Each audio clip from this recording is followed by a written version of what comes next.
김현정의 뉴스 쇼.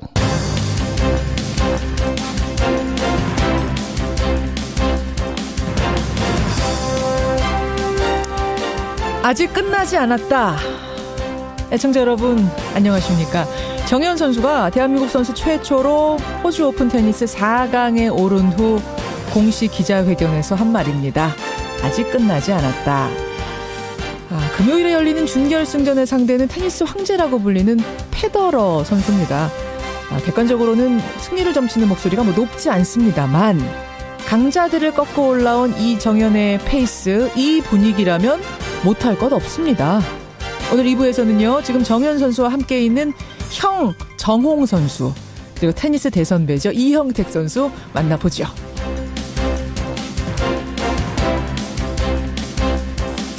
아직 끝나지 않았다. 끝나지 않은 곳 여기도 있습니다. 이명박 전 대통령의 조카인 이동형 다스 부사장 15시간의 검찰 조사를 받고 오늘 새벽 귀가를 했습니다.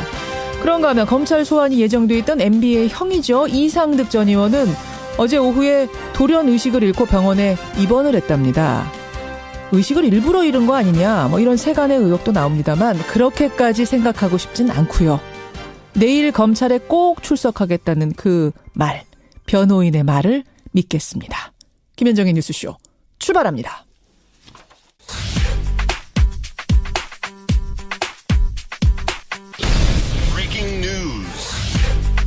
김현정의 뉴스쇼가 주목한 오늘의 포인트, 김정훈 기자 나와 있습니다. 어서 오세요, 김 기자. 네.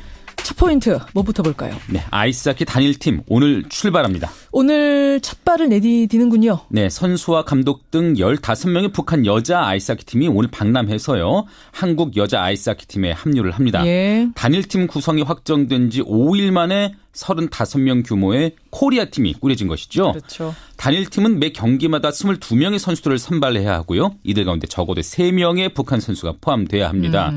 다만 기존의 한국의 코칭 스텝이 단일팀을 계속 이끌게 되는데 캐나다 출신의 세라 머리 감독은 선수단 운영의 모든 권한은 자신에게 있다 이렇게 못을 받기도 했네요. 그렇죠. 단일팀은 이제 집중 훈련에 돌입해서요. 다음 달 4일에는 올림픽을 앞두고 스웨덴과 평가전을 치를 예정이라고 하네요. 예. 단일팀에 대한 여러 가지 염려들이 아직 나오고 있는 상황인데 그것을 다 불식시킬 수 있도록 잘해줬으면 좋겠습니다. 맞습니다.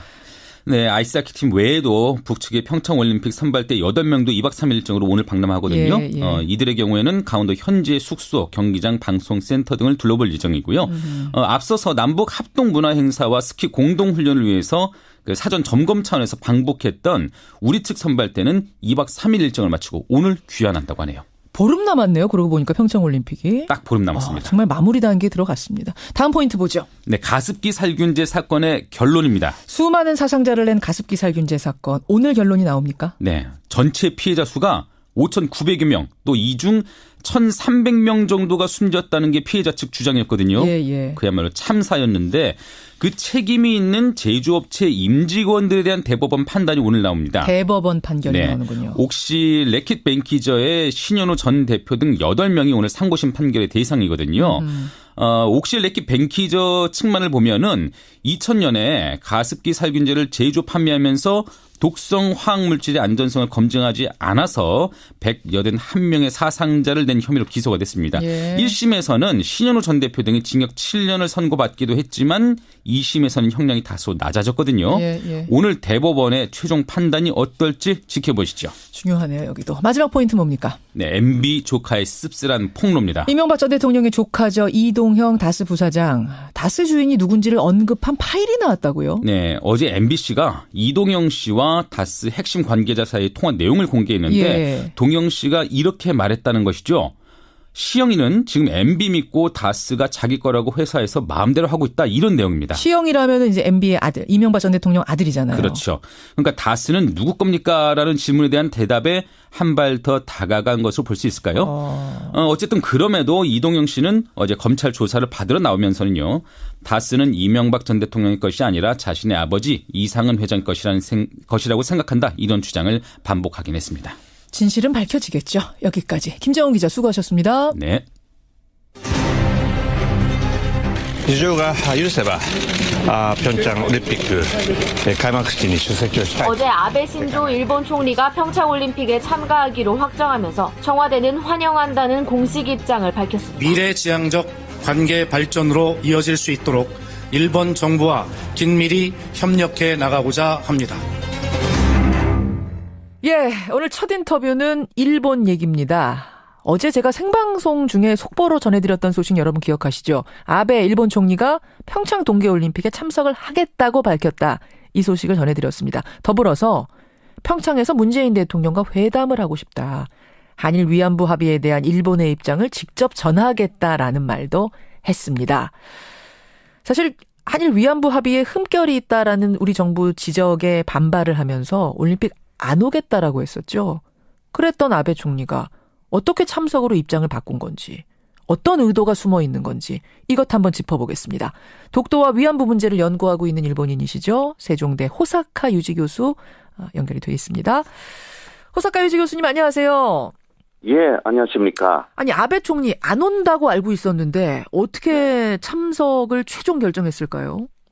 예, 그 아베는 안 가는 곳으로 그 이야기를 쭉 하고 있었는데요. 그렇죠. 그러나 그 자민당 안에 그 니카이 간사장 그리고 연립여당 권면당의 대표 등이 아베 총리를 만나서 예. 이번에는 가는 곳이 좋겠다 그런 이야기를 했기 때문에 마음으로 좀 바꾼 것입니다. 왜 가는 사실, 것이 좋다라고 했을까요? 왜? 예, 가장 중요한 변수는 그 미국의 펜스 부통령이 예. 온다라는 부분이죠. 그렇게 되면 북미 간의 대화가 이루어지기 때문에 거기에 그 일본이 기어 들어가지 않으면 안 된다.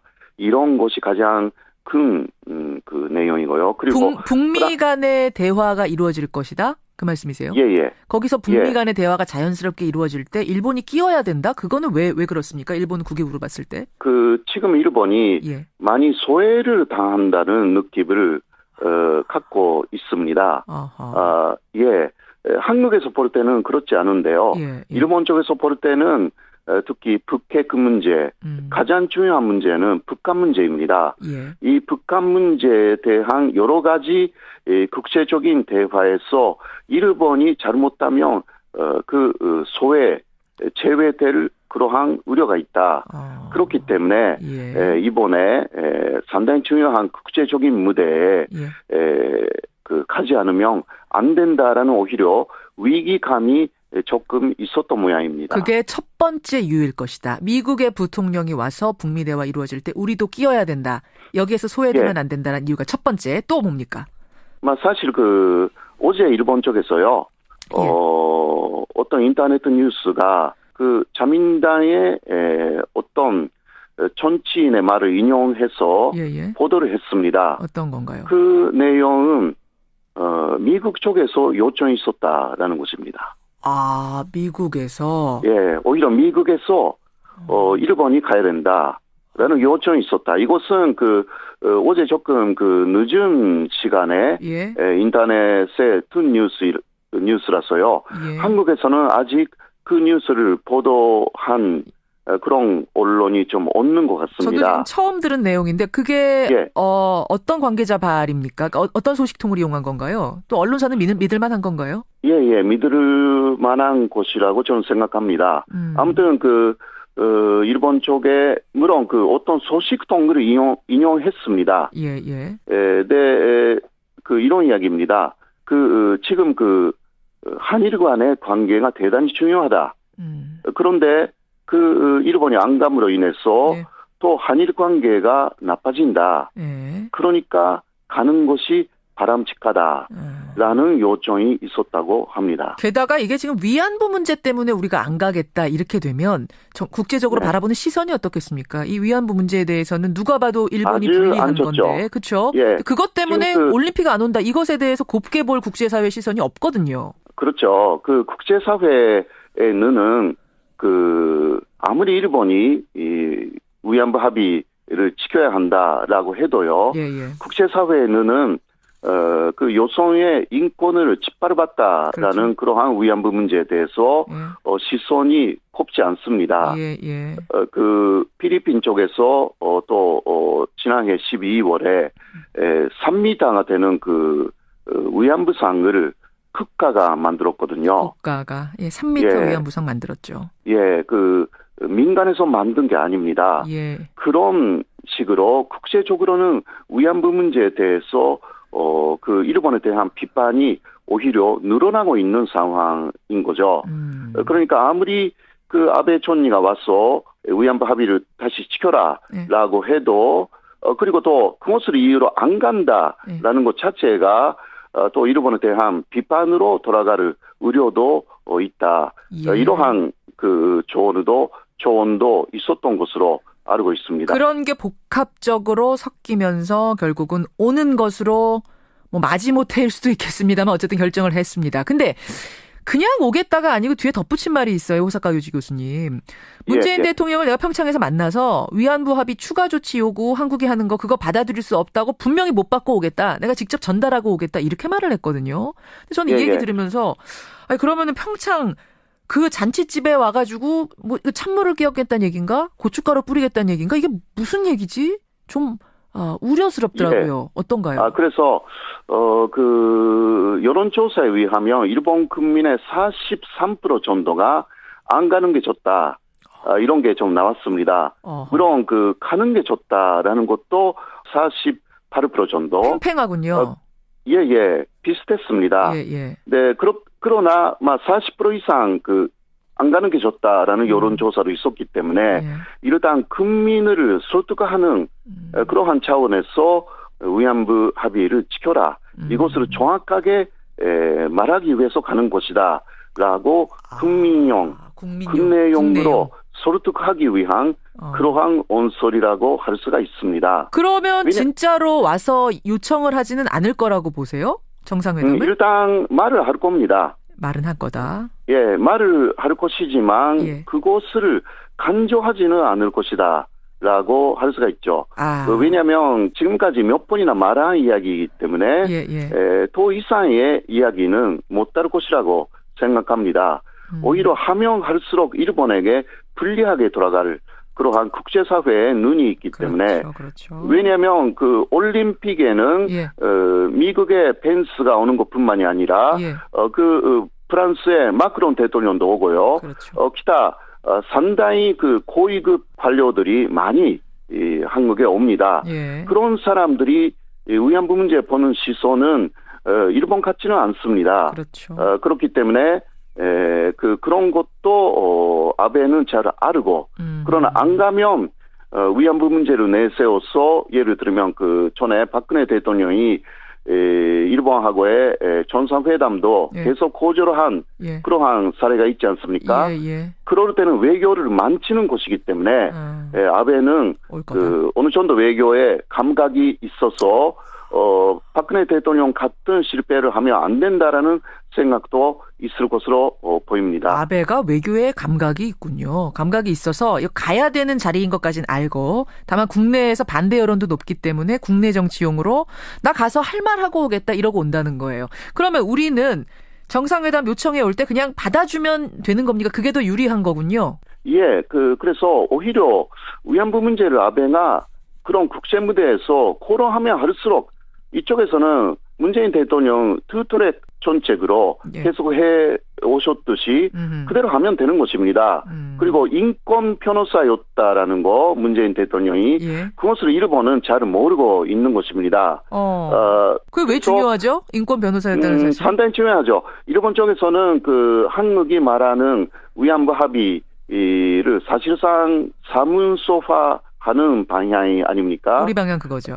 네네. 그것을 하나의 전략으로, 외교 전략으로 생각하는 거죠. 일본 쪽에서는. 그러나 그렇지 않고, 문재인 대통령의 신념으로 나오는 부분이 많다. 인권 변호사였던 그런 경력으로. 그것을 일본은 잘 모르고 있는 거죠. 그래서 아베가 뭐라고 해도, 그 위안부 합의는, 당사자, 피해자들의 합의가 전혀 없었던 내용이니까 그것은 받아들일 수가 없다라는 이야기를 되풀이하면 오히려 예. 국제사회에는 그것이 상당히 아피를 되는 것이죠. 자, 저는 어제 이제 듣고 나서 야 이거 아베가 정말 찬물 끼얹으러 오는 거야. 이거 무슨 심보야라고 생각했는데 호사카 요시 네. 교수님의 해설을 듣고 나니까 오히려 네. 와서 이 자리에서 국제 무대에서 위안부 합의를 언급하면 우리에게 유리한 것이고 우리가 네. 거절할 이유가 없는 거구나. 오히려 아베가 국내 정치용으로 던진 말인데 지금 이걸 어떻게 해서 그냥 유야무야 넘어가게 되나? 구렁이 담 넘어가든 넘어갈까? 네. 고민하고 있을 거구나 같다는 이런 생각이 드네요. 네네. 그리고 또 하나는 예.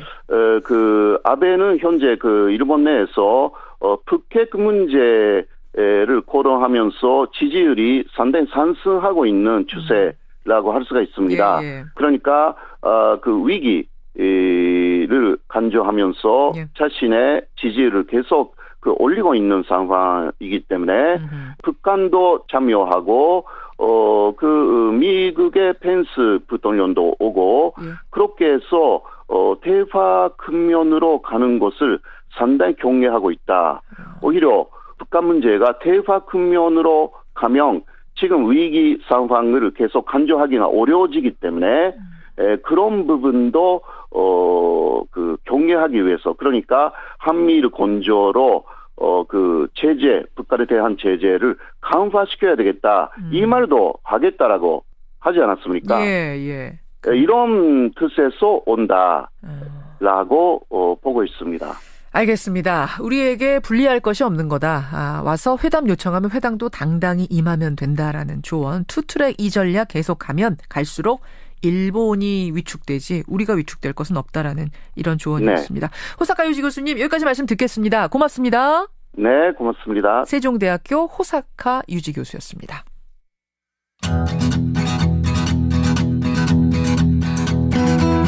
김현정의 뉴스쇼는 청취자 여러분의 참여로 이루어집니다. 트위터, 페이스북, 레인보우 게시판, 그리고 단문 50원, 장문 100원의 유료 문자 샵 1212, 우물정 1212 통해 참여하실 수 있습니다. 김현정의 뉴스쇼, 여러분과 함께 만듭니다. 김성환의 행간 시사평론가 김성환 씨 나오셨습니다. 어서 오십시오. 네, 안녕하세요. 실내에서 목도리 빼셔도 되는데 정말 춥긴 추워요 오늘. 코가 떨어져 나가는 줄 알았어요. 코가 정말 리얼한 표현이세요. 서울의 지금 기온이 영하 16도고요. 체감 온도는 여러분 영하 23도입니다.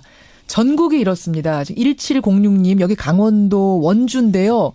영하 18도입니다. 머리가 너무 맑아요. 이러셨어요. 그런데 이 상황에서 서울 노원구는 열수송관이 파손이 되면서 어제 밤에 네. 6만 5천 가구가 온수 공급도 끊기고 난방도 끊긴 채 밤을 보냈습니다. 아휴, 얼마나 추우셨을까. 아이고, 참 노원구 분들, 중랑구 분들 고생 많이 하셨습니다. 빨리 복구가 돼야 될 텐데 아직 복구 소식은 전해지지 않고 있어서 큰 걱정이네요.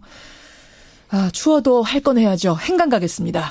어제 인터넷 포털 사이트에서 아주 보기 드문 장면이 연출이 됐는데요. 예. 이 실시간 검색어 순위를 두고 평창올림픽과 평양올림픽 두 단어가 마치 전쟁을 벌이듯이 1, 2위를 엎치락뒤치락하는 모습이 나타났습니다. 예. 이 평화 대 평창 올림픽을 두고 벌어진 실검 전쟁 이 뉴스의 행간을 좀 살펴볼까 합니다. 그러게요. 뭐 네이버 다음 할 것 없이 1위가 평양올림픽이 됐다가 또 조금 있으면 평창올림픽이 됐다, 평화올림픽이 됐다가. 네, 나중엔 또 평창올림픽이 또 올라오기도 하고 그랬어요. 이게 무슨 일이지 하고 저도 한참 찾아봤어요. 이게 어제가 문재인 대통령 66번째 생일이었거든요. 예. 그러니까 새벽 시간에 한 지지자가 이 생신 선물로 평창올림픽을 그러니까 평화올림픽을 실시간 검색어 1위로 만들자 이런 제안을 했습니다. 제안을. 예, 그래서 10시, 12시, 2시, 4시, 6시 이렇게 짝수 시간대에 맞춰서 우리가 한번 힘을 써보자 뭐 이런 건데요. 예.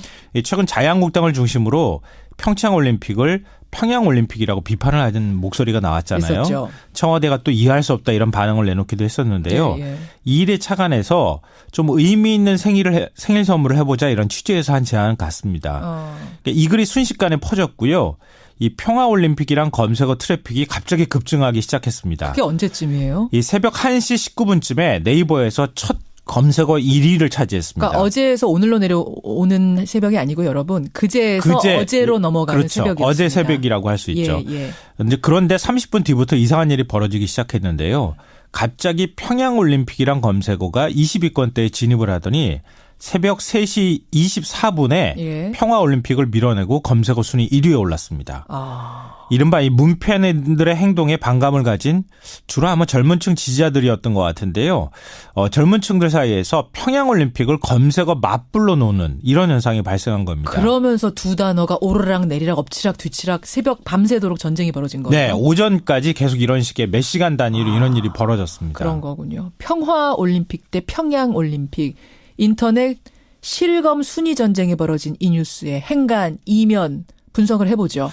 첫 번째 행간은 부산 떨지 말라입니다. 누구 말입니까? 문재인 대통령이 청와대 참모들한테 당부했던 말입니다.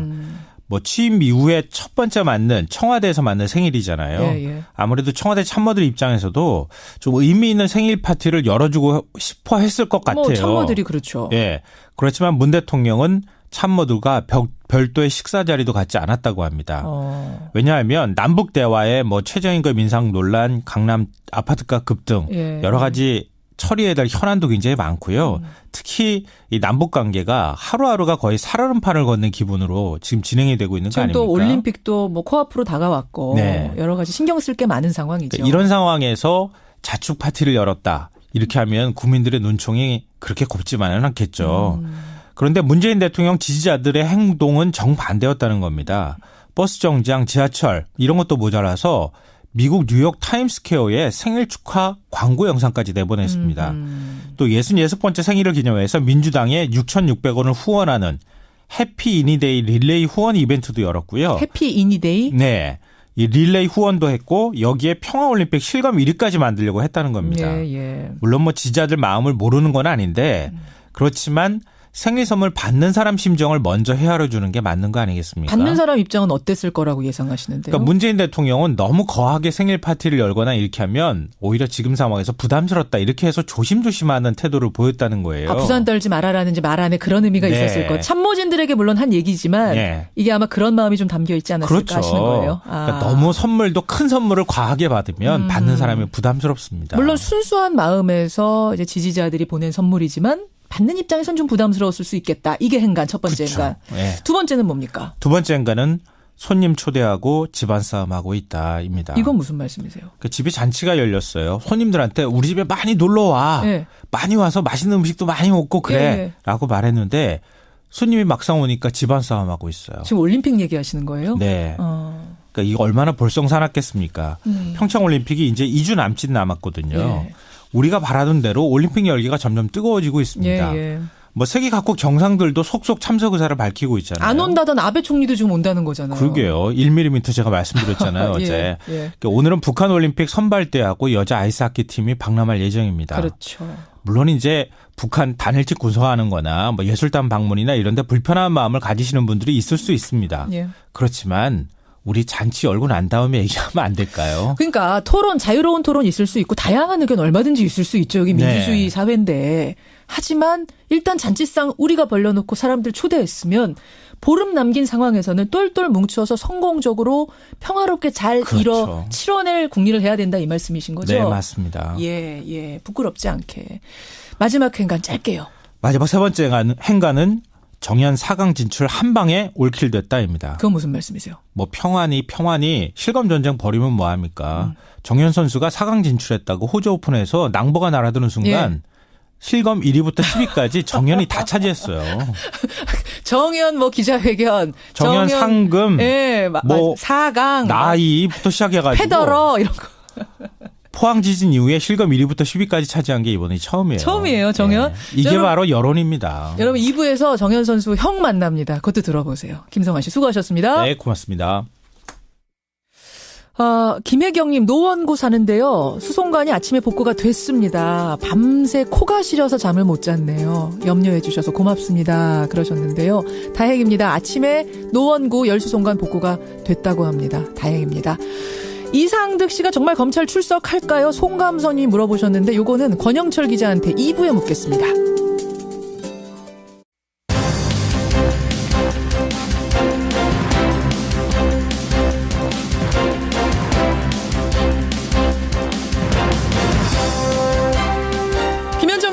뉴스쇼 2부 출발합니다. 오늘 2부 첫 순서는요, 예고드린 대로 세계를 깜짝 놀라게 한 호주로 가보겠습니다. 정현 선수의 친형. 여러분, 친형도 테니스 선수라는 사실 알고 계시죠? 정홍 선수가 옆에서 지금 정신적인 의지가 되고 있다는데, 정홍 선수 연결하고요. 대선배, 어제 정현 선수도 언급을 했었죠. 이영택 선수.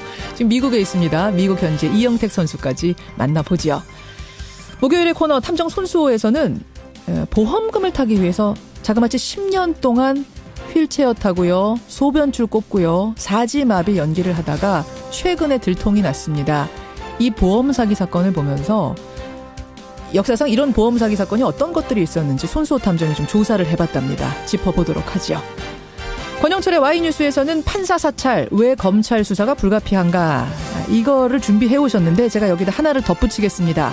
어제 응급실로 실려간, 지금 병원에 입원해 있는 이상득 씨, 정말로 내일 검찰에 출석할 수 있을까? 이것까지 질문하죠. 50원에 담은 100원의 장문 유료 문자 샵 1212, 카톡 레인보우까지 열어놓고 출발합니다. 세계가 놀랐습니다. 한국 최초의 메이저 테니스 대회 4강 진출, 정현 선수.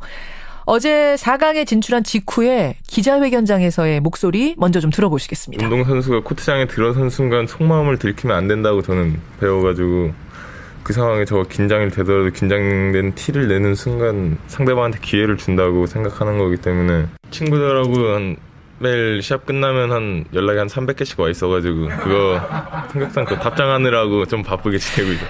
예, 참 벅차네요. 정현에 대한 열광은요, 우리만 하는 게 아닙니다. 지금 호주 현장에서 전해지는 얘기로는 대회 초반만 해도 정현이 누구야? 관심도 없고 박수도 사실은 상대 선수에 비해서 없었죠. 그런데 조코비치를 누른 순간부터 분위기가 확 달라졌답니다. 세계 언론들도 좀 어마어마한 관심을 보이고 있다는데요. 자, 두 사람을 만나겠습니다.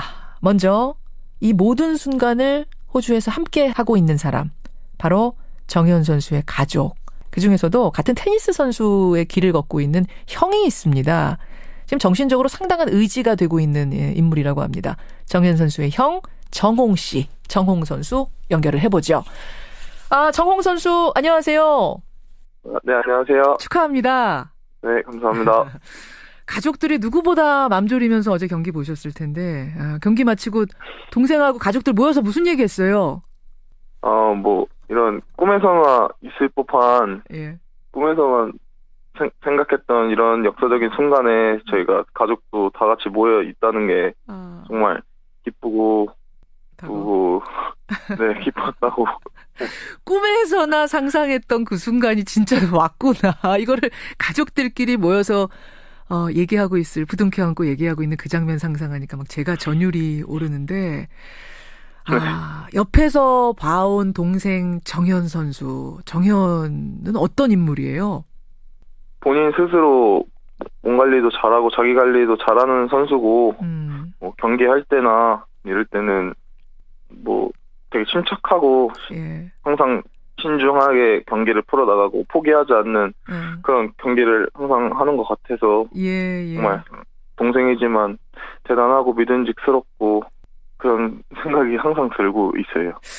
이번 경기 치르면서도 좋고 이렇게 볼 때, 같은 선수로서 볼 때, 야, 저건 진짜 좀 안쓰럽다, 짠하다, 이런 순간들도 있었는지 모르겠어요. 이번 저도 동생 경기를 여기 와서 이제 처음 제대로 본 건데, 이제 탑 선수들, 알렉산더 지베레브 선수나 조코비치 선수랑 경기할 때, 팬분들이 환호해서 너무 그쪽으로 처음에 해주셔가지고, 현이가 주눅들진 않을까 했었는데, 이제 경기 끝날 때쯤 돼서는 현이한테도 응원을 너무 많이 해주셔가지고, 그 압박적인 순간에도 잘 버티고 있구나.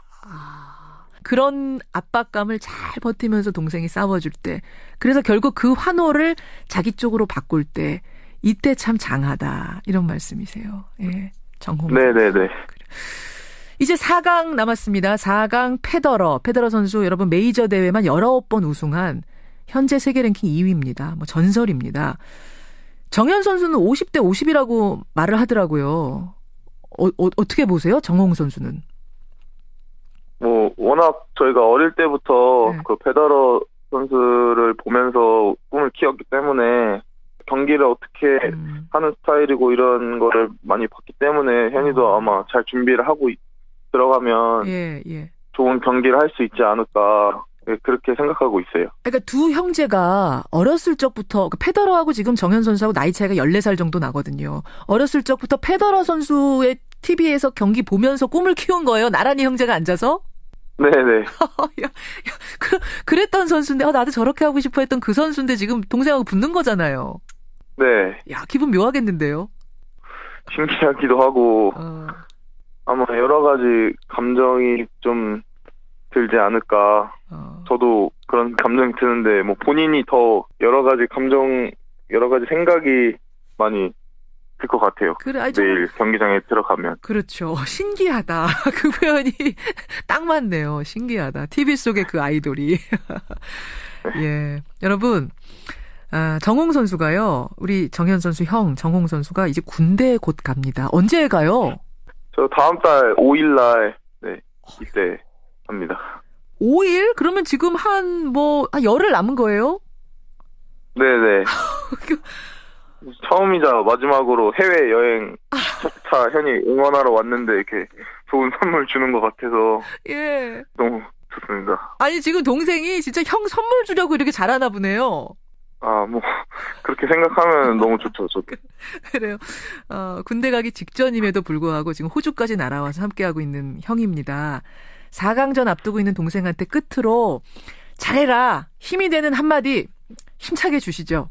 이제까지 경기 잘 해왔고 몸은 힘들 테지만 그래도 남은 경기 잘 준비해서 내일도 좋은 경기 보여주고 좋은 결과 있었으면 좋겠다. 나도 응원 열심히 할 테니까 우리 둘 다 같이 화이팅하자.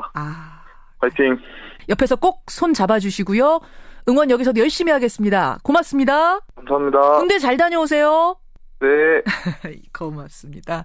호주 현지에서 정현 선수와 함께 있습니다. 지금 형 정홍 선수였습니다.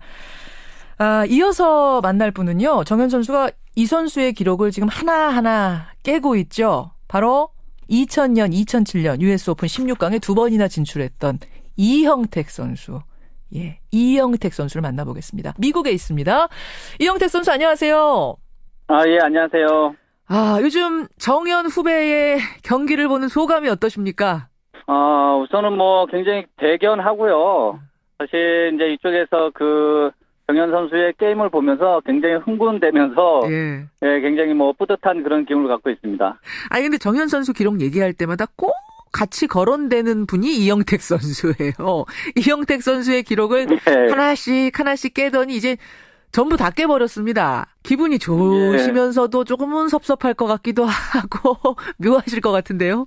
우선은 그런 질문을 굉장히 많이 받았어요. 근데 이제 진짜 솔직한 얘기로 전혀 서운하거나 그렇지는 않고요. 지금 사실 이제 그동안 한 10년 동안 한국 테니스가 좀 침체되어 있었던 건 사실이거든요. 근데 이제 정현 선수가 그런 기록들, 사실 이제 기록도 그냥 8강 정도 이런 게 아니라 지금 어떻게 보면 아시아에서도 사실은 그랜드슬램 4강 가기가 쉽지 않은 그런 기록들인데 그렇죠. 지금 같은 테니스인으로서 또 대한민국 국민으로서 굉장히 지금 정현 선수가 대견하고 저 기록 깨는 거는 전혀 아쉽거나 그렇지는 않고요.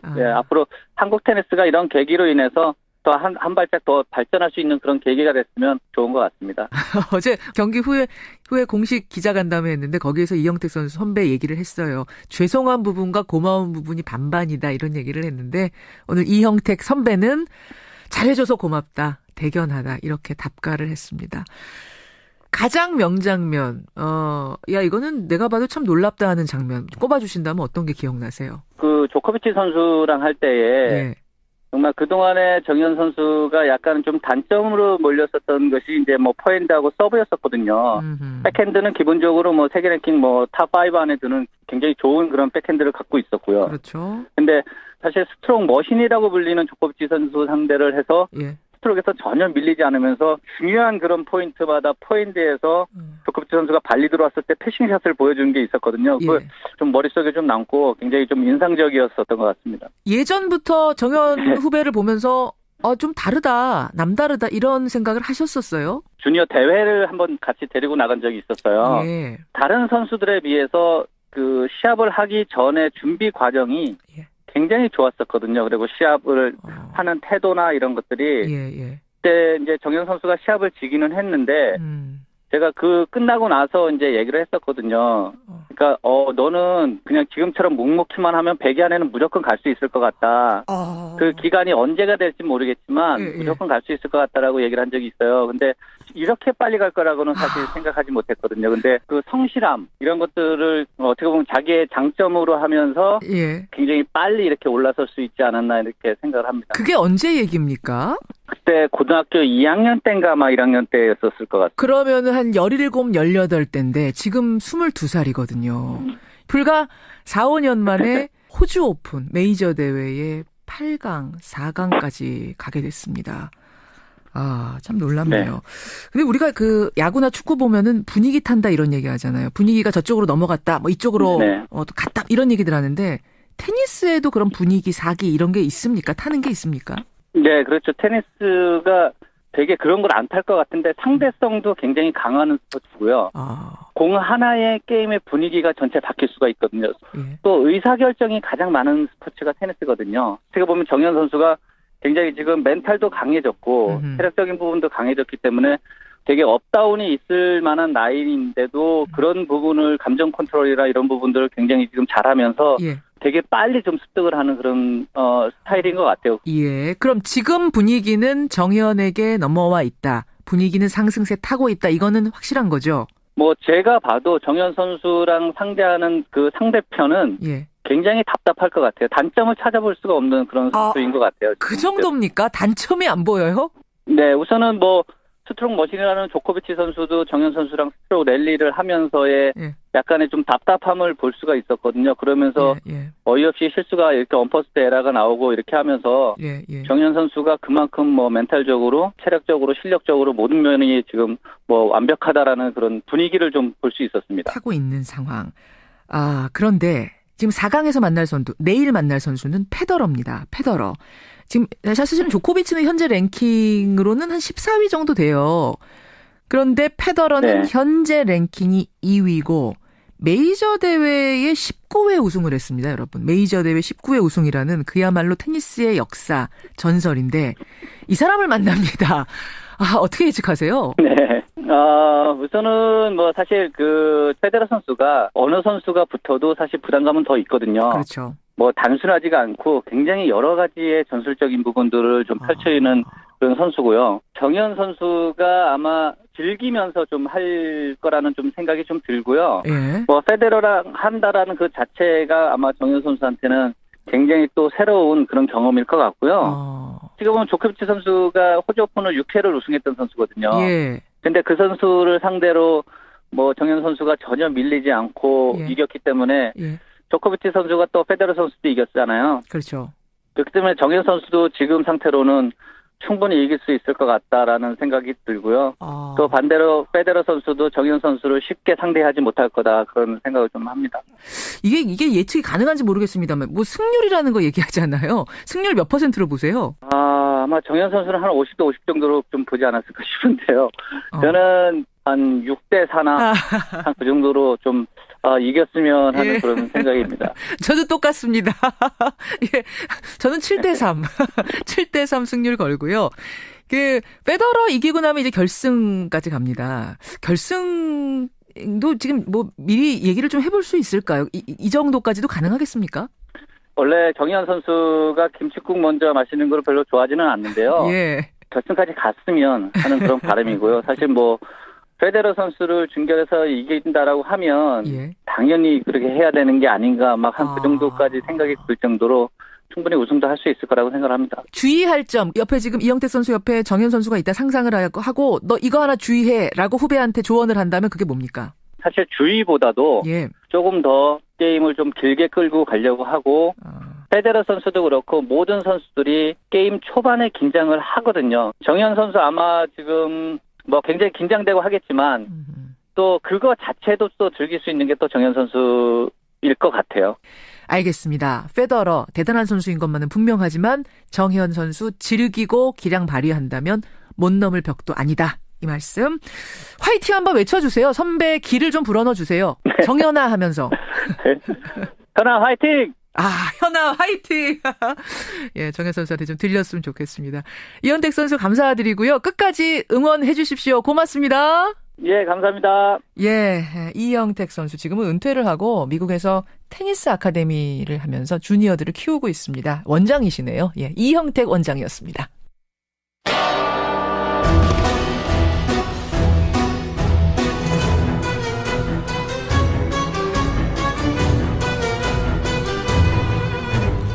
탐정의 눈으로 사건을 들여다봅니다. 탐정 손수호.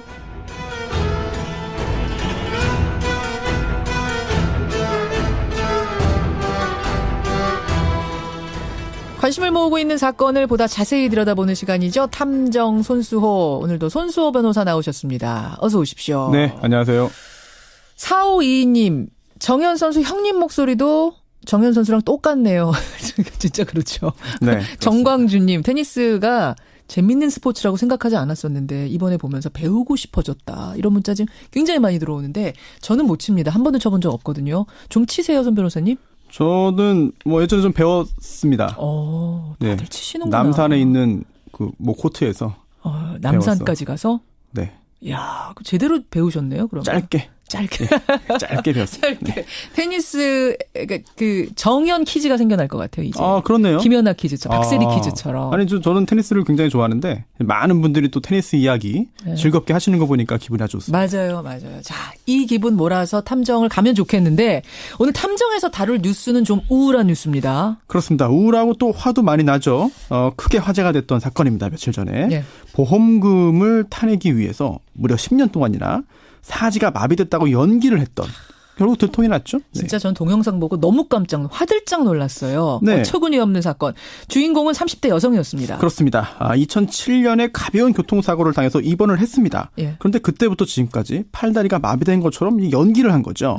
보험금을 3억 원을 받았고요. 또 21억 원을 더 받기 위해서 소송을 벌이는 중이었습니다. 그러니까 교통사고가 난 건 사실이에요. 네. 경미하게 다친 것도 사실이에요. 그렇죠. 근데 그 조그만한 부상을 사지마비 1급 장애로 둔갑시킨 겁니까? 대단한데요. 이 여성의 어머니가 보험 설계사였습니다. 사망의 경우 다음으로 보험금을 많이 받을 수 있는 게 바로 사지마비로 인한 1급 후유장애 진단이다. 사망 바로 다음이 이거예요? 네. 그래서 딸에게 이렇게 연기를 하라고 권유한 거고요. 가족들이 다 공범인 거죠. 그러네요. 1심에서는 승소를 했어요. 그래서 보험금을 타내는 1심에서는. 네. 그러면 의사나 판사는 대충 본 겁니까? 이거 어떻게 속을 수가 있어요? 경미한 부상이 어떻게 사지마비가 될 수 있어요? 다 속았어요. 이게 대충 한 건 아니었고요. 예. 심지어 판사가 직접 그 환자의 증상을 보기 위해서, 상태를 보기 위해서 직접 현장에 나오기까지 했습니다. 출장까지 나오고. 네. 그리고 또 병원도 이제 10년 동안 14곳이나 옮겨 다녔는데 그 모든 곳의 의사, 간호사, 또 심지어 같은 병실에 있던 환자, 또 그 가족까지 전부 다 속았는데요. 어떻게 그럴 수가 있어요? 당연히도 언제나 이제 보호자가 휠체어에 휠체어에 태워서 밀면서 다녔고요. 항상 휠체어 타고. 식사할 때도 입으로 떠서 먹여주고. 또 심지어 화장실도 못 가니까 사지마비면 몸에 소변줄까지 삽입한 상태였다고 합니다. 그러니까 소변관을 삽입하고 다니는데 그게 설마 쇼일 거라고는 상상도 못한 거죠. 그렇습니다. 근데 의사는 육안으로만 보는 거 아니잖아요. 엑스레이도 찍고 CT도 찍고 이렇게 해서 확인할 텐데 기계에도 안 잡힌 거예요? 이게 그 교통사고가 경미했지만 나긴 했잖아요. 났죠. 또 척추에도 상처가 일부 있었습니다. 그래서 촬영을 했을 때 나오긴 한 거죠. 뭔가 나오고 근데 본인이 아프다고 하는데 정말 아무것도 안 움직이겠다고 하니까. 물론 엄밀히 볼 때 사지마비와는 거리가 먼 상처였기 때문에 의혹은 있었지만 그걸 잘 부풀려가지고 연기를 한 거죠. 그렇군요. 그렇게 여러분 10년을 속였습니다. 어쩌다가 들통이 났습니까? 네, 10년 동안이나 오래 갔는데 다른 환자가 밤중에 화장실에서 멀쩡히 걸어 나오는 이 정 씨를 발견한 겁니다. 귀신을 본 것처럼 깜짝 놀랐다라는 말도 했는데요. 그래서 경찰에 제보를 했고요. 경찰이 체포했는데 체포한 후에요. 이제 그 CCTV를 다 확인해봤어요. 그동안의 CCTV. 그러니까 이 사람이 계속 병원에 10년 동안 있었던 건 아니에요. 그렇습니다. 병원에 검사 받으러 갈 때만 있고 나머지는 또 집에 있고 이랬던 거잖아요. 그랬더니 마치 자기가 연기하고 있는 거에 대한 보상을 받기라도 하는 듯 일부러 다리를 들어올려서 신발끈을 고쳐매기도 하고 또 문 열 때 버튼 누르잖아요. 손으로 누르게 돼 있는데 발을 쫙 올려가지고 발로 누르고. 저는 이게 너무 기가 막히더라고요. 발이 너무 유연해요, 다리가. 그러니까요. 쭉 찢어져요, 그냥. 또 그네도 아주 힘차게 세게 차는 것도 촬영을 하고. 그런 사람이 10년 동안 연기를 했습니다. 그래서 10년 만에 들통이 난 겁니다. 이 사지마비 환자. 오늘 역에 관련된 얘기를 하는 겁니까? 그렇진 않고요. 이 사건 못지않은 아주 참 충격적이고 참 놀랍고 참 헛웃음 나는 그런 보험 사기 사건들이 많이 있습니다.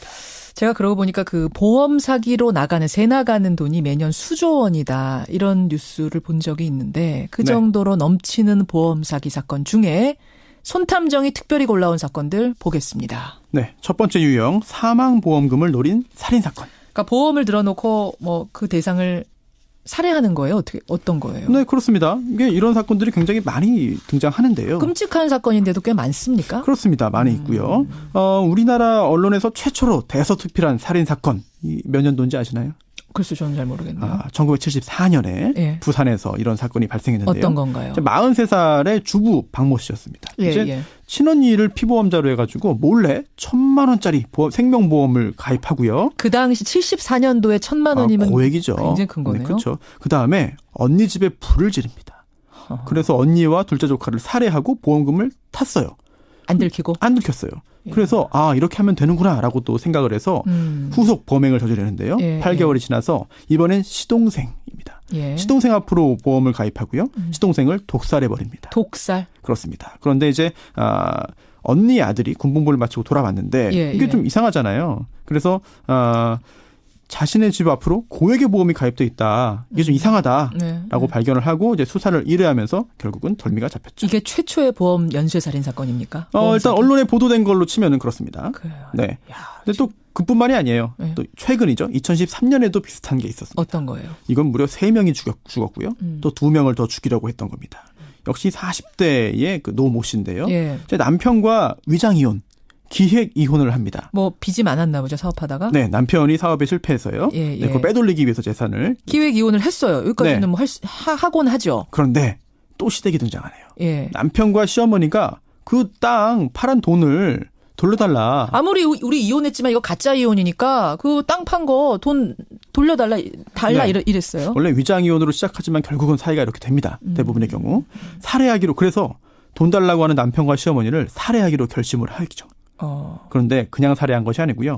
보험을 9개나 들어놨습니다. 9개나. 그리고 나서 농약이 든 음료수를 먹게 해서 살해하고요. 보험금 4억 5천만 원을 받습니다. 그런데 안 들켰어요? 안 들켰어요. 처음에? 일단 돈 다 받아갔습니다. 그런데 이게 또 끝이 아닙니다. 다음 해에 또 재혼을 하죠. 근데 그 재혼한 남편 역시 농약을 조금씩 넣어서 이제 음식에 넣어서 살해했고요. 이 역시 보험금을 타갑니다. 그러니까 재혼한 새 남편도 또 독살을 한 거예요? 또 끝이 아닙니다. 아니에요. 또 이번엔 다시 또 예전 시어머니까지 같은 방법으로 독살을 하죠. 와, 그렇게 해서 타간 보험이 어마어마하겠네요. 그러면. 그렇습니다. 이 보험금을 다 받아갔고요. 그 다음에 이제 7개월 간격으로 이렇게 다 사람들이 다 사망한 거잖아요. 주변 사람들이 다 사망했어요. 네, 근데도 전혀 슬픈 기색도 없었고 돈도 흥청망청 썼거든요.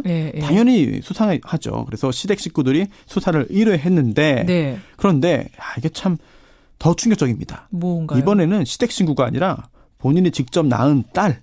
친딸? 네, 친딸을 범행 대상으로 이제 결정하는데요. 딸이 이제 병원에 입원했다라고 하면서 이제 보험금을 청구했어요. 그런데 경찰이 이번에는 속아 넘어가지 않았습니다. 소변 검사해 봤더니 역시나 농약 성분이 검출된 거죠. 딸의 소변에서 농약 성분이. 그렇습니다. 결국은 무기징역형이 확정됐습니다. 그러니까 이 사람 보면은 한 번에 많은 양으로 살해한 게 아니라 조금씩 가족이니까 조금씩 건강을 상하게 하는 방식으로 살해를 한 거군요. 그렇습니다. 자신의 범행을 들키지 않기 위해서 여러 가지 궁리를 한 거죠. 야, 진짜 너무합니다.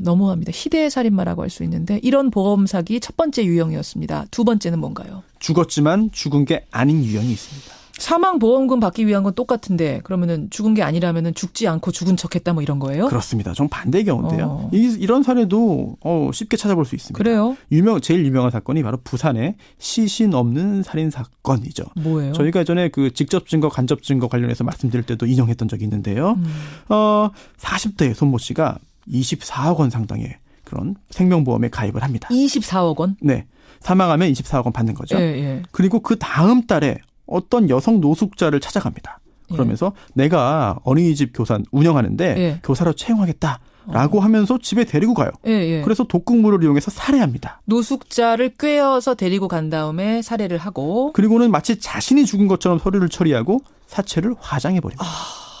그러니까 노숙자를 이용한 건 노숙자는 사라져도 찾을 사람이 찾을 가족이 아무도 없으니까 그렇죠. 그 사람을 죽여놓고 내가 죽은 것처럼 서류를 꾸며요. 그렇습니다. 그런데 결국은 다른 사람이 사망했는데 내가 죽은 것처럼 꾸며서 보험금을 받은 거잖아요. 받기 위해서 노력을 한 건데 사망 신고까지는 성공했어요. 동사무소에서. 그렇습니다. 그 다음에 이제 보험금을 찾기 위해서는요. 보험사에다가 청구를 해야 되잖아요. 그렇죠. 근데 청구할 때 들통이 났습니다. 어떻게요? 왜냐면요. 보험에 가입한 거는 이제 노숙자 명의잖아요. 자신 명의잖아요. 자기 그렇죠? 명의죠. 그런데 이 죽은 사람이 신청서에 생전에 했던 것과 했던 사인과 가입할 때 그리고 또 이번에 청구할 때 했던 사인이랑 똑같은 거죠. 그러니까 잠깐만요. 이게 지금 노숙자가 아니라 이 사람이 청구할 때 A씨라고 하면 A씨가 한 사인이 있었겠죠. 그랬는데 죽었어. 지금 죽어가지고 A씨는 죽은 거잖아요. 서류상으로. 그렇죠. 그러니까 지금 다른 사람이 대리인이라고 하면서 와서 돈을 받아가는 건데 사인하는데 A씨랑 똑같은 사인을 또 한 거 그 얘기하시는 거죠. 네. 그러니까 당연히 들통이 났죠. 그러면서 들통이 나. 네. 야, 참. 결국은 무기징역형이 확정됐습니다. 이 경우에도.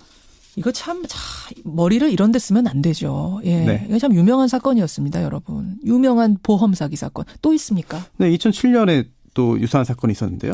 나이트클럽 운영하던 40대 방모 씨가 있었습니다. 이제 빚이 많았어요. 20억 원이었어요. 그래서 21억 원을 받을 수 있는 보험에 가입했는데 이제 여러 개, 10개 상품에 분리해서 가입을 합니다. 한 번에 21억 하면 이상하니까 의심받을까 봐 나누어서. 그리고 2007년에 태풍 매기가 전국을 강타한다는 예보가 있었는데 그런데도 불구하고 지리산 계곡에 놀러 갑니다. 일부러 간 거죠. 태풍 소식이 있는데 놀러 갔어요? 네. 그리고 함께 범행에 가담한 그런 부인과 또 여동생이 이 박 씨가 계곡물에 휩쓸려서 실종됐다고 경찰에 신고를 하고요.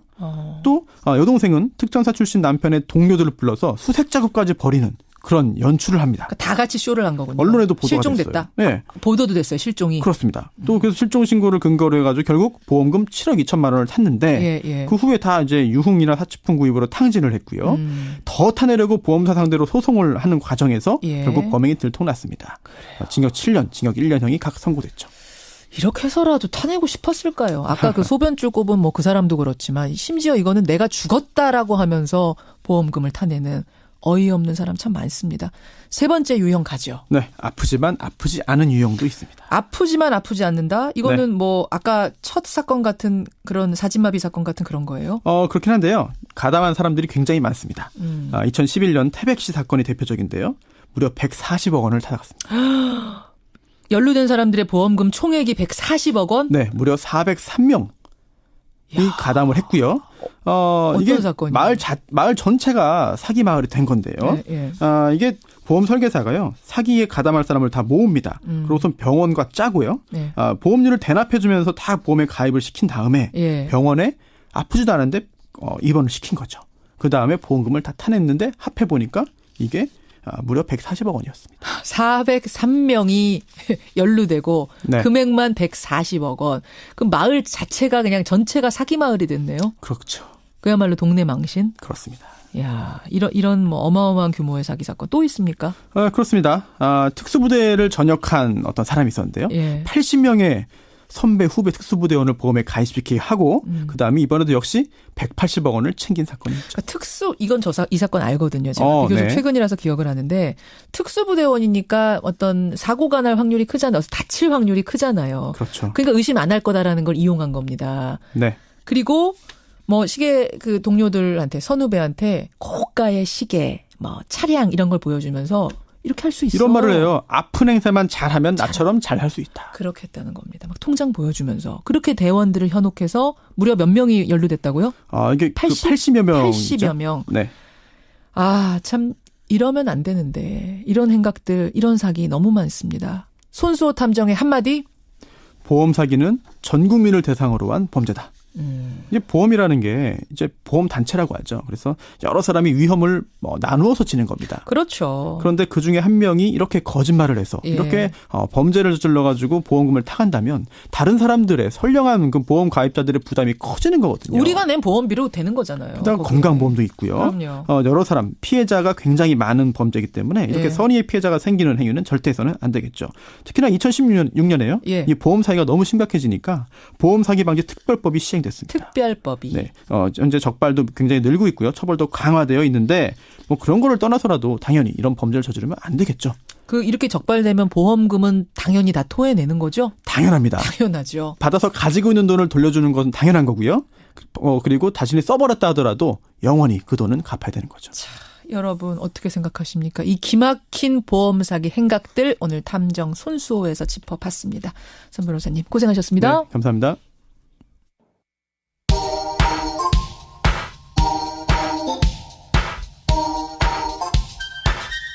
김현정의 뉴스쇼 CBS 라디오와 함께하고 계십니다.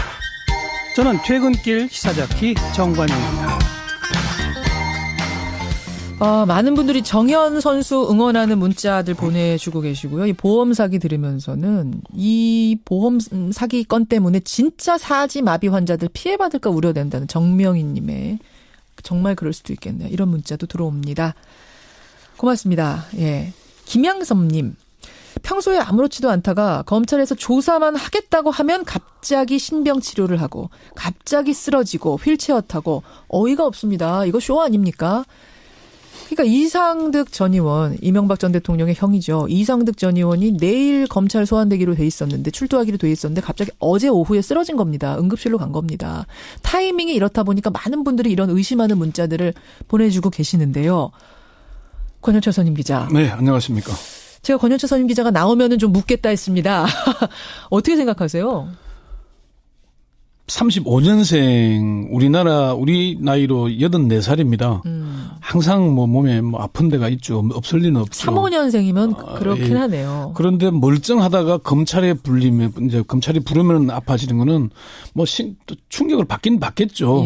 또 두 번이나 이미 구속된 전력이 있고 그렇지만은 너무 타이밍이 절묘하면은 그리고 이 사람만 그랬으면은 그럴 수 있겠지 하는데 늘 이런 사람들이 많이 생기니까. 항상 고위직이나 재벌가는 감옥 갈 생각을 하면은 아프지 않겠습니까? 좀 아프겠죠. 그리고 또 그게 석방이 되고 무슨 뭔가 풀어주고 나면 갑자기 휠체어 타던 사람이 걷기 시작해요. 네, 갑자기 골프장에서도 보이기도 하고 그런다 그러죠.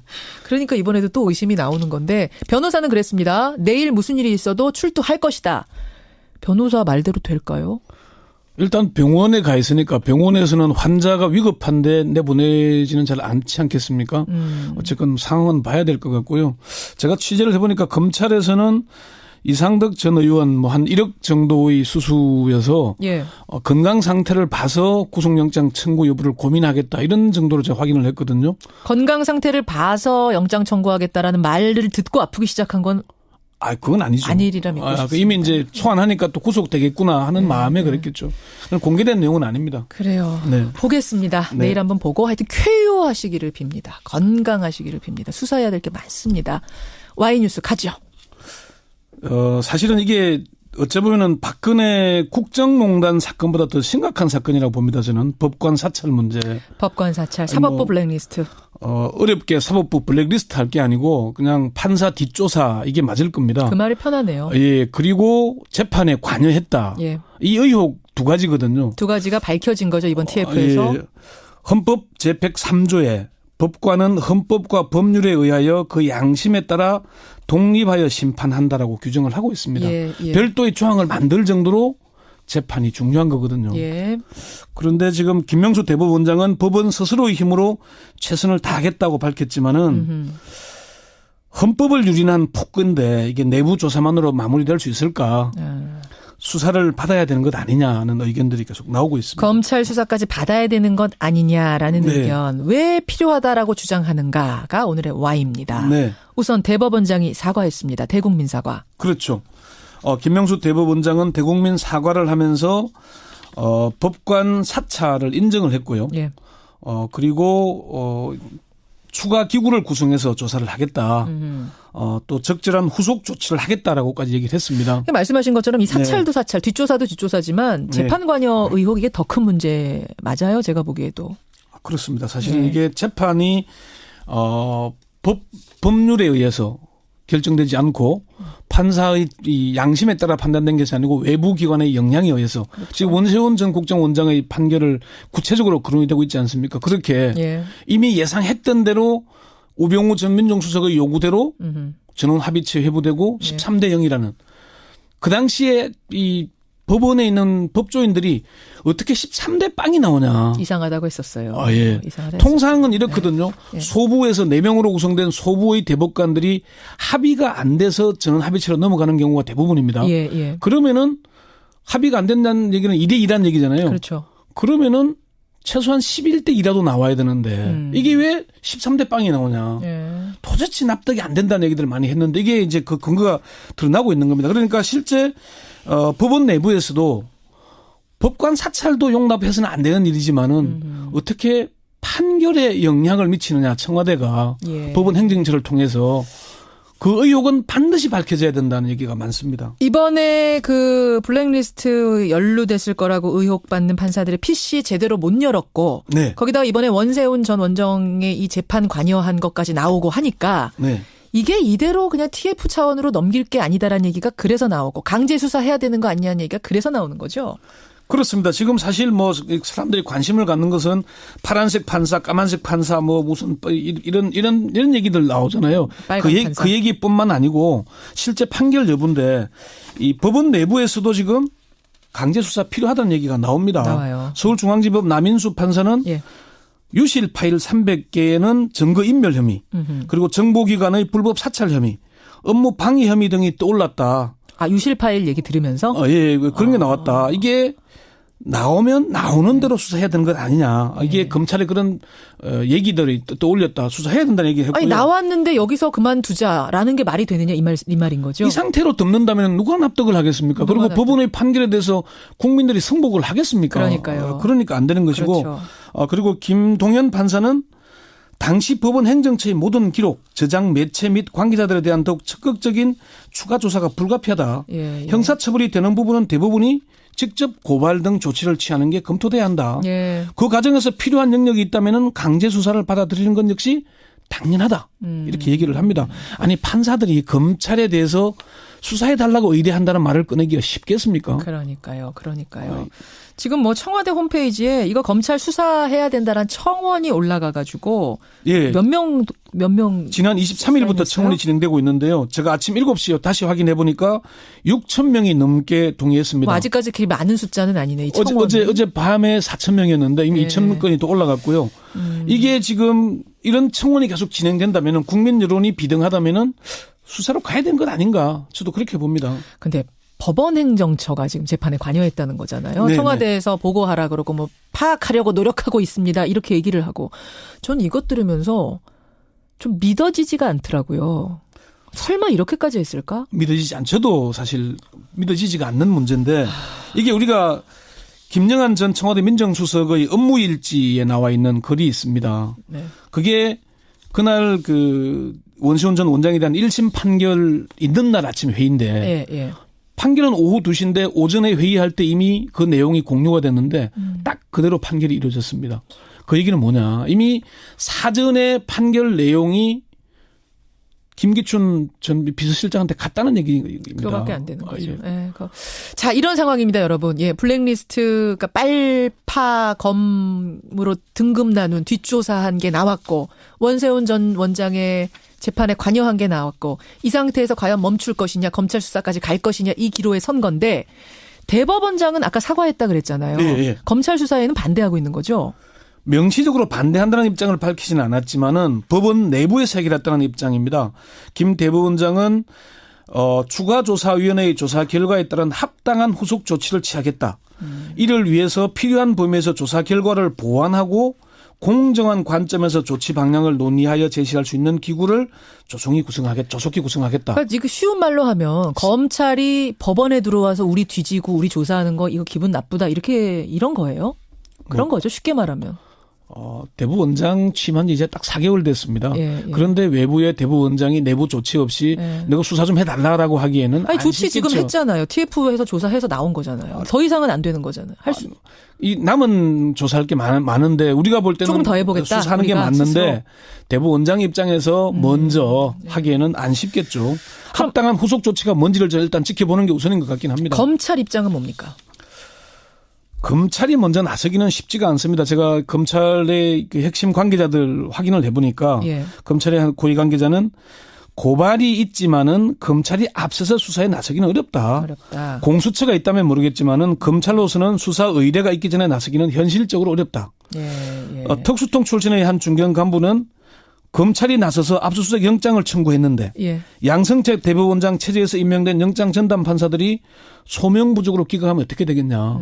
이미 기각되는 그걸로 인정돼 버리는 거 아니겠냐. 이렇게 얘기를 하게 됐어요. 그러니까 판사 출신인 박범계 의원은 철저한 진상조사 후에 검찰 수사 의뢰가 맞는 거 아닌가. 이렇게 얘기했습니다. 일단 대법원의 선조치 후에 검찰 수사.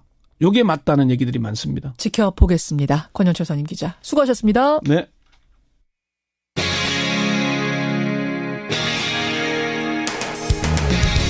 여러분께서는 지금 CBS 라디오 김현정의 뉴스쇼를 함께하고 계십니다. 정장을 입고 용돈을 주는 게 멋있어 보여서 조직에 가입하게 됐다. 고등학교 때 폭력 조직에 가입했다가 탈퇴한 전직 조폭의 증언입니다. 경기도 이천 일대에서 가장 큰 조직폭력 집단이죠. 이천연합파. 지난 14일에 그 두목을 포함한 일당이 무더기 검거가 됐는데요. 이 사건이 특히 충격적이었던 건 검거된 조직원 중에 미성년자가 4명이나 포함이 돼 있었다는 겁니다. 자, 이번 사건을 맡은 담당 경찰의 얘기 직접 들어보죠. 경기 남부청의 조직범죄수사팀장이세요. 이영노 경감 연결이 돼 있습니다. 경감님 안녕하세요. 안녕하세요. 고생 많이 하셨습니다. 감사합니다. 이천연합파 총 몇 명을 검거하신 거예요? 총 46명을 검거해서 12명을 구속했습니다. 46명. 그 수사에서 체포까지 얼마나 걸린 겁니까? 수사 시작한 지 한 1년 이상 된 것 같습니다. 1년 이상. 아이고, 그래요. 제가 압수한 물건들 그 사진으로 쭉 보니까 뭐 손도끼에 야구방망이에 진짜 조폭 영화 속에서나 보던 그런 물건들이 다 있더라고요. 어떤 범죄를 저질렀는지부터 좀 여쭤야겠네요. 어떤 범죄를? 도박장을 찾아가서 손도끼로 테이블을 찍으면서 조직폭력법 외에는 어디에서도 도박장을 운영하면 안 된다. 불러서 협박하거나 이런 경우도 있었고요. 또 이제 허가도 없이 이 콜택시 영업, 그러니까 쉽게 말하면 콜뛰기인데 콜뛰기 영업을 해서 이제 부당 이득도 취했고. 그렇게 해서 벌어들인 수익이 얼마나 돼요? 2억 원 상당 되는 겁니다. 그래요. 근데 이번 소식이 더 충격적이었던 거는 그 조직 안에 미성년자가 4명이나 포함이 돼 있었다. 이천연합파를 소탕하는데도 미성년자 출신 조직원의 제보가 아주 결정적이었다고 그럽니다. 미성년자일 때니까 이 조직에 가입을 했다가 지금은 성인이 된 사람이죠. 경기 남부경찰청에서 그 제보자의 증언을 저희에게 제공을 해 주었습니다. 음성 변조했습니다. 그 조직원의 증언 여러분 함께 들어보시죠. 이제 보통 어렸을 때 고등학교 때 보면은 무리지어서 놀고 이런 친구들 있잖아요. 유독 튀는 친구들이 있고 이러다 보면은 조직 생활하는 형들이 스카우트 하는 식으로 땡겨가는 거거든요.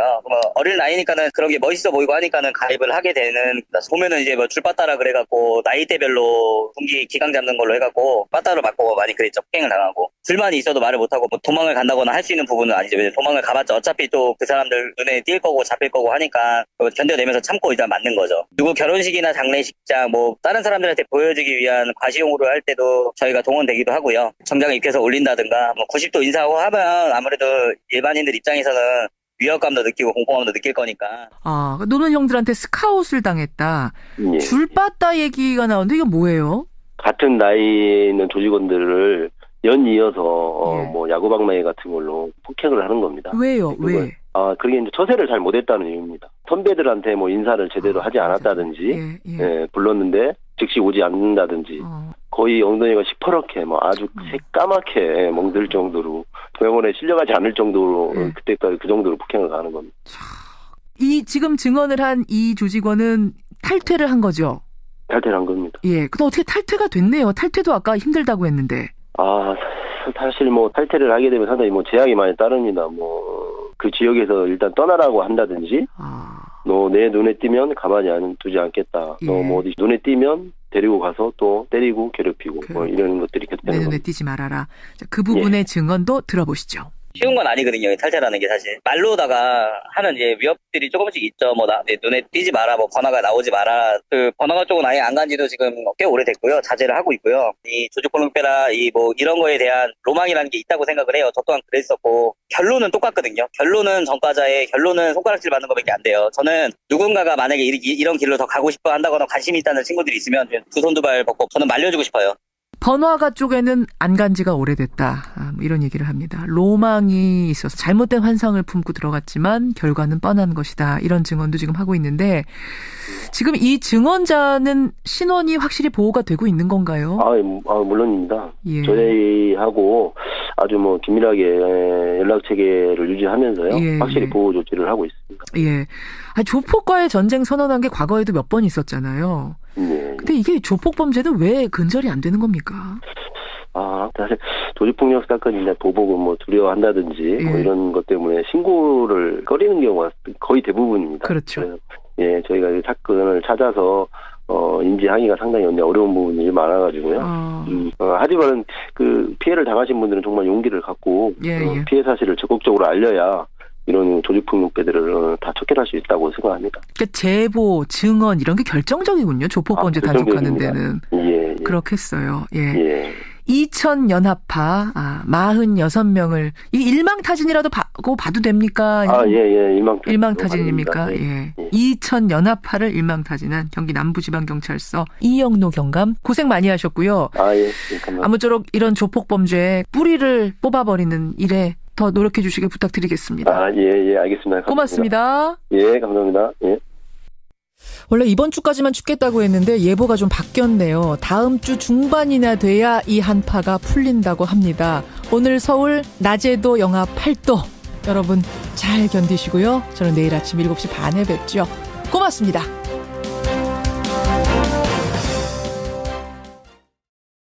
사회는 그 여성의 인권을 짓밟았다라는 그러한 위안부 문제에 대해서 시선이 곱지 않습니다. 그 필리핀 쪽에서 또 지난해 12월에 산미당화 되는 그 위안부상을 국가가 만들었거든요. 국가가 3m 위안부상 만들었죠. 그 민간에서 만든 게 아닙니다. 그런 식으로 국제적으로는 위안부 문제에 대해서 그 일본에 대한 비판이 오히려 늘어나고 있는 상황인 거죠. 그러니까 아무리 그 아베 총리가 와서 위안부 합의를 다시 지켜라라고 해도 그리고 또 그것을 이유로 안 간다라는 것 자체가 또 일본에 대한 비판으로 돌아갈 우려도 있다. 이러한 그 조언도 있었던 것으로 알고 있습니다. 그런 게 복합적으로 섞이면서 결국은 오는 것으로 뭐 마지못해일 수도 있겠습니다만 어쨌든 결정을 했습니다. 근데 그냥 오겠다가 아니고 뒤에 덧붙인 말이 있어요. 호사카 유지 교수님. 문재인 대통령을 내가 평창에서 만나서 위안부 합의 추가 조치 요구 한국이 하는 거 그거 받아들일 수 없다고 분명히 못 받고 오겠다. 내가 직접 전달하고 오겠다. 이렇게 말을 했거든요. 근데 저는 이 얘기 들으면서 그러면은 평창 그 잔치집에 와가지고 뭐 찬물을 끼얹겠다는 얘기인가? 고춧가루 뿌리겠다는 얘기인가? 이게 무슨 얘기지? 좀 우려스럽더라고요. 어떤가요? 그래서 그 여론조사에 의하면 일본 국민의 43% 정도가 안 가는 게 좋다. 이런 게 좀 나왔습니다. 물론 그 가는 게 좋다라는 것도 48% 정도. 팽팽하군요. 비슷했습니다. 네, 그러나 40% 이상 안 가는 게 좋다라는 여론조사도 있었기 때문에 일단 국민을 설득하는 그러한 차원에서 위안부 합의를 지켜라. 이것을 정확하게 말하기 위해서 가는 것이다라고 국내용으로 설득하기 위한 그러한 언설이라고 할 수가 있습니다. 그러면 진짜로 와서 요청을 하지는 않을 거라고 보세요? 정상회담을? 일단 말을 할 겁니다. 말은 할 거다. 말을 할 것이지만 그것을 강조하지는 않을 것이다 라고 할 수가 있죠. 왜냐하면 지금까지 몇 번이나 말한 이야기이기 때문에 더 이상의 이야기는 못 다룰 것이라고 생각합니다. 오히려 하면 할수록 일본에게 불리하게 돌아갈 그러한 국제사회의 눈이 있기 때문에 왜냐하면 그 올림픽에는 미국의 펜스가 오는 것뿐만이 아니라 프랑스의 마크롱 대통령도 오고요. 기타 상당히 그 고위급 관료들이 많이 한국에 옵니다. 그런 사람들이 위안부 문제 보는 시선은 일본 같지는 않습니다. 그렇기 때문에 그런 것도 아베는 잘 알고 그러나 안 가면 위안부 문제를 내세워서 예를 들면 그 전에 박근혜 대통령이 일본하고의 정상회담도 계속 거절을 한 그러한 사례가 있지 않습니까? 그럴 때는 외교를 망치는 것이기 때문에 아베는 그 어느 정도 외교에 감각이 있어서 박근혜 대통령 같은 실패를 하면 안 된다라는 생각도 있을 것으로 보입니다. 아베가 외교에 감각이 있군요. 감각이 있어서 가야 되는 자리인 것까지는 알고 다만 국내에서 반대 여론도 높기 때문에 국내 정치용으로 나 가서 할 말 하고 오겠다 이러고 온다는 거예요. 그러면 우리는 정상회담 요청해 올 때 그냥 받아주면 되는 겁니까? 그게 더 유리한 거군요. 예, 그래서 오히려 위안부 문제를 아베가 그런 국제 무대에서 코러하면 할수록 이쪽에서는 문재인 대통령 투트랙 정책으로 계속 해 오셨듯이 그대로 하면 되는 것입니다. 그리고 인권 변호사였다라는 거 문재인 대통령이 그것을 일본은 잘 모르고 있는 것입니다. 그게 왜 중요하죠? 인권 변호사였다는 사실. 상당히 중요하죠. 일본 쪽에서는 그 한국이 말하는 위안부 합의를 사실상 사문서화하는 방향이 아닙니까? 우리 방향 그거죠. 예. 네네. 그것을 하나의 전략으로, 외교 전략으로 생각하는 거죠. 일본 쪽에서는. 그러나 그렇지 않고, 문재인 대통령의 신념으로 나오는 부분이 많다. 인권 변호사였던 그런 경력으로. 그것을 일본은 잘 모르고 있는 거죠. 그래서 아베가 뭐라고 해도, 그 위안부 합의는, 事情が許せば평창 올림픽開幕式に出席をしたい. 어제 아베 신조 일본 총리가 평창 올림픽에 참가하기로 확정하면서 청와대는 환영한다는 공식 입장을 밝혔습니다. 미래지향적 관계 발전으로 이어질 수 있도록 일본 정부와 긴밀히 협력해 나가고자 합니다. 예, 오늘 첫 인터뷰는 일본 얘기입니다. 어제 제가 생방송 중에 속보로 전해드렸던 소식 여러분 기억하시죠? 아베 일본 총리가 평창 동계올림픽에 참석을 하겠다고 밝혔다. 이 소식을 전해드렸습니다. 더불어서 평창에서 문재인 대통령과 회담을 하고 싶다. 한일 위안부 합의에 대한 일본의 입장을 직접 전하겠다라는 말도 했습니다. 사실 한일 위안부 합의에 흠결이 있다라는 우리 정부 지적에 반발을 하면서 올림픽 안 오겠다라고 했었죠. 그랬던 아베 총리가 어떻게 참석으로 입장을 바꾼 건지, 어떤 의도가 숨어 있는 건지 이것 한번 짚어보겠습니다. 독도와 위안부 문제를 연구하고 있는 일본인이시죠. 세종대 호사카 유지 교수 연결이 돼 있습니다. 호사카 유지 교수님 안녕하세요. 예, 안녕하십니까. 아니 아베 총리 안 온다고 알고 있었는데 어떻게 참석을 최종 결정했을까요? 예, 그 아베는 안 가는 것으로 그 이야기를 쭉 하고 있었는데요. 그렇죠. 그러나 그 자민당 안에 그 니카이 간사장 그리고 연립여당 권면당의 대표 등이 아베 총리를 만나서 이번에는 가는 것이 좋겠다 그런 이야기를 했기 때문에 마음을 좀 바꾼 것입니다. 왜 가는 것이 좋다라고 했을까요? 왜? 예, 가장 중요한 변수는 그 미국의 펜스 부통령이 온다라는 부분이죠. 그렇게 되면 북미 간의 대화가 이루어지기 때문에 거기에 그 일본이 기어 들어가지 않으면 안 된다. 이런 것이 가장 큰 그 내용이고요. 그리고 북미 간의 대화가 이루어질 것이다. 그 말씀이세요? 예. 거기서 북미 간의 대화가 자연스럽게 이루어질 때 일본이 끼어야 된다? 그거는 왜 그렇습니까? 일본 국익으로 봤을 때? 그 지금 일본이 많이 소외를 당한다는 느낌을 갖고 있습니다. 한국에서 볼 때는 그렇지 않은데요. 일본 쪽에서 볼 때는 특히 북핵 문제, 가장 중요한 문제는 북한 문제입니다. 예. 이 북한 문제에 대한 여러 가지 국제적인 대화에서 일본이 잘못하면 소외, 제외될 그러한 우려가 있다. 그렇기 때문에 예. 이번에 상당히 중요한 국제적인 무대에 가지 않으면 안 된다라는 오히려 위기감이 조금 있었던 모양입니다. 그게 첫 번째 이유일 것이다. 미국의 부통령이 와서 북미 대화 이루어질 때 우리도 끼어야 된다. 여기에서 소외되면 예. 안 된다는 이유가 첫 번째. 또 뭡니까? 사실 어제 일본 쪽에서요. 예. 어떤 인터넷 뉴스가 자민당의 어떤 정치인의 말을 인용해서 예예. 보도를 했습니다. 어떤 건가요? 그 내용은 미국 쪽에서 요청이 있었다라는 것입니다. 아, 미국에서? 예, 오히려 미국에서 일본이 가야 된다라는 요청이 있었다. 이것은 어제 조금 늦은 시간에 예. 인터넷에 뜬 뉴스라서요. 예. 한국에서는 아직 그 뉴스를 보도한 그런 언론이 좀 없는 것 같습니다. 저도 지금 처음 들은 내용인데 그게 예. 어떤 관계자 발입니까? 어떤 소식통을 이용한 건가요? 또 언론사는 믿을 만한 건가요? 예, 믿을 만한 곳이라고 저는 생각합니다. 아무튼 일본 쪽에 물론 어떤 소식통을 인용했습니다. 예. 네, 이런 이야기입니다. 지금 한일 간의 관계가 대단히 중요하다. 그런데 일본이 안감으로 인해서 네.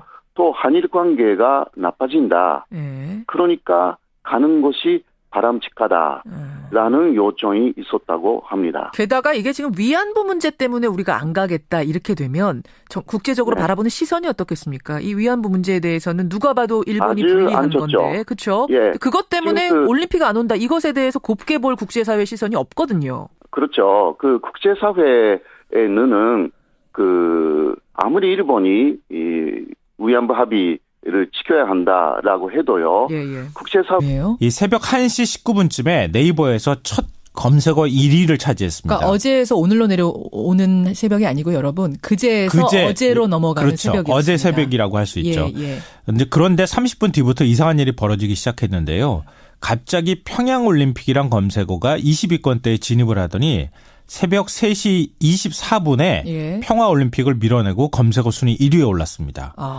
이른바 이 문팬들의 행동에 반감을 가진 주로 아마 젊은 층 지지자들이었던 것 같은데요. 젊은 층들 사이에서 평양올림픽을 검색어 맞불로 놓는 이런 현상이 발생한 겁니다. 그러면서 두 단어가 오르락 내리락 엎치락 뒤치락 새벽 밤새도록 전쟁이 벌어진 거예요. 네. 오전까지 계속 이런 식의 몇 시간 단위로 이런 일이 벌어졌습니다. 그런 거군요. 평화올림픽 대 평양올림픽. 인터넷 실검 순위 전쟁이 벌어진 이 뉴스의 행간, 이면 분석을 해보죠. 첫 번째 행간은 부산 떨지 말라입니다. 누구 말입니까? 문재인 대통령이 청와대 참모들한테 당부했던 말입니다. 취임 이후에 첫 번째 맞는 청와대에서 맞는 생일이잖아요. 예. 아무래도 청와대 참모들 입장에서도 좀 의미 있는 생일 파티를 열어주고 싶어 했을 것 같아요. 참모들이 그렇죠. 예. 그렇지만 문 대통령은 참모들과 별도의 식사 자리도 갖지 않았다고 합니다. 왜냐하면 남북 대화에 최저임금 인상 논란, 강남 아파트가 급등 예. 여러 가지 처리해야 될 현안도 굉장히 많고요. 특히 이 남북 관계가 하루하루가 거의 살얼음판을 걷는 기분으로 지금 진행이 되고 있는 거 아닙니까? 지금 또 올림픽도 코앞으로 다가왔고 네. 여러 가지 신경 쓸 게 많은 상황이죠. 이런 상황에서 자축 파티를 열었다. 이렇게 하면 국민들의 눈총이 그렇게 곱지만은 않겠죠. 그런데 문재인 대통령 지지자들의 행동은 정반대였다는 겁니다. 버스 정장, 지하철 이런 것도 모자라서 미국 뉴욕 타임스퀘어에 생일 축하 광고 영상까지 내보냈습니다. 또 66번째 생일을 기념해서 민주당에 6,600원을 후원하는 해피 이니데이 릴레이 후원 이벤트도 열었고요. 해피 이니데이? 네. 이 릴레이 후원도 했고 여기에 평화올림픽 실검 1위까지 만들려고 했다는 겁니다. 예. 물론 지지자들 마음을 모르는 건 아닌데 그렇지만 생일 선물 받는 사람 심정을 먼저 헤아려 주는 게 맞는 거 아니겠습니까? 받는 사람 입장은 어땠을 거라고 예상하시는데요? 그러니까 문재인 대통령은 너무 거하게 생일 파티를 열거나 이렇게 하면 오히려 지금 상황에서 부담스럽다 이렇게 해서 조심조심하는 태도를 보였다는 거예요. 부산 떨지 말아라는지 말 안에 그런 의미가 네. 있었을 것. 참모진들에게 물론 한 얘기지만 네. 이게 아마 그런 마음이 좀 담겨 있지 않았을까 그렇죠. 하시는 거예요. 그러니까 너무 선물도 큰 선물을 과하게 받으면 받는 사람이 부담스럽습니다. 물론 순수한 마음에서 이제 지지자들이 보낸 선물이지만 받는 입장에선 좀 부담스러웠을 수 있겠다. 이게 행간, 첫 번째 그렇죠. 행간. 네. 두 번째는 뭡니까? 두 번째 행간은 손님 초대하고 집안 싸움하고 있다입니다. 이건 무슨 말씀이세요? 그 집에 잔치가 열렸어요. 손님들한테 우리 집에 많이 놀러 와. 네. 많이 와서 맛있는 음식도 많이 먹고 그래. 네. 라고 말했는데 손님이 막상 오니까 집안 싸움하고 있어요. 지금 올림픽 얘기하시는 거예요? 네. 그러니까 이거 얼마나 볼썽사납겠습니까? 평창올림픽이 이제 2주 남짓 남았거든요. 예. 우리가 바라던 대로 올림픽 열기가 점점 뜨거워지고 있습니다. 예. 뭐 세계 각국 정상들도 속속 참석 의사를 밝히고 있잖아요. 안 온다던 아베 총리도 지금 온다는 거잖아요. 그러게요. 1mm 제가 말씀드렸잖아요. 어제. 예. 그러니까 오늘은 북한 올림픽 선발대하고 여자 아이스하키 팀이 박람할 예정입니다. 그렇죠. 물론 이제 북한 단일치 구성하는 거나 뭐 예술단 방문이나 이런 데 불편한 마음을 가지시는 분들이 있을 수 있습니다. 예. 그렇지만 우리 잔치 열고 난 다음에 얘기하면 안 될까요? 그러니까 토론, 자유로운 토론 있을 수 있고 다양한 의견 얼마든지 있을 수 있죠. 여기 민주주의 사회인데. 하지만 일단 잔치상 우리가 벌려놓고 사람들 초대했으면 보름 남긴 상황에서는 똘똘 뭉쳐서 성공적으로 평화롭게 잘 그렇죠. 치러낼 국리를 해야 된다 이 말씀이신 거죠? 네, 맞습니다. 예. 부끄럽지 않게. 마지막 행간 짧게요. 마지막 세 번째 행간은 정연 4강 진출 한 방에 올킬됐다입니다. 그건 무슨 말씀이세요? 뭐 평안이 실검 전쟁 벌이면 뭐 합니까? 정연 선수가 4강 진출했다고 호주 오픈에서 낭보가 날아드는 순간 실검 1위부터 10위까지 정연이 다 차지했어요. 정연 뭐 기자회견, 정연 상금, 뭐 4강, 나이부터 시작해가지고 페더러 이런 거. 포항 지진 이후에 실검 1위부터 10위까지 차지한 게 이번이 처음이에요. 처음이에요, 정연. 이게 바로 여론입니다. 여러분 2부에서 정연 선수 형 만납니다. 그것도 들어보세요. 김성환 씨 수고하셨습니다. 네, 고맙습니다. 김혜경님 노원구 사는데요. 수송관이 아침에 복구가 됐습니다. 밤새 코가 시려서 잠을 못 잤네요. 염려해 주셔서 고맙습니다. 그러셨는데요. 다행입니다. 아침에 노원구 열수송관 복구가 됐다고 합니다. 다행입니다. 당사자, 피해자들의 합의가 전혀 없었던 내용이니까 그것은 받아들일 수가 없다라는 이야기를 되풀이하면 오히려 국제사회에는 그것이 상당히 아피를 되는 것이죠. 자, 저는 어제 이제 듣고 나서 야 이거 아베가 정말 찬물 끼얹으러 오는 거야. 이거 무슨 심보야라고 생각했는데 호사카 요시 교수님의 해설을 듣고 나니까 오히려 와서 이 자리에서 국제 무대에서 위안부 합의를 언급하면 우리에게 유리한 것이고 우리가 거절할 이유가 없는 거구나. 오히려 아베가 국내 정치용으로 던진 말인데 지금 이걸 어떻게 해서 그냥 유야무야 넘어가게 되나? 구렁이 담 넘어가든 넘어갈까? 고민하고 있을 거구나 같다는 이런 생각이 드네요. 네네. 그리고 또 하나는 그 아베는 현재 그 일본 내에서 북핵 문제를 거론하면서 지지율이 상당히 상승하고 있는 추세라고 할 수가 있습니다. 그러니까 그 위기를 간주하면서 자신의 지지율을 계속 올리고 있는 상황이기 때문에 북한도 참여하고 그 미국의 펜스 부통령도 오고 그렇게 해서 대화 국면으로 가는 것을 상당히 경계하고 있다. 오히려 북한 문제가 대화 국면으로 가면 지금 위기 상황을 계속 간주하기가 어려워지기 때문에 그런 부분도 그 경계하기 위해서 그러니까 한미일 건조로 그 제재 북한에 대한 제재를 강화시켜야 되겠다 이 말도 하겠다라고 하지 않았습니까? 이런 뜻에서 온다라고 보고 있습니다. 알겠습니다. 우리에게 불리할 것이 없는 거다. 와서 회담 요청하면 회담도 당당히 임하면 된다라는 조언. 투트랙 이 전략 계속 가면 갈수록 일본이 위축되지 우리가 위축될 것은 없다라는 이런 조언이었습니다. 호사카 요시 교수님 여기까지 말씀 듣겠습니다. 고맙습니다. 네, 고맙습니다. 세종대학교 호사카 유지 교수였습니다.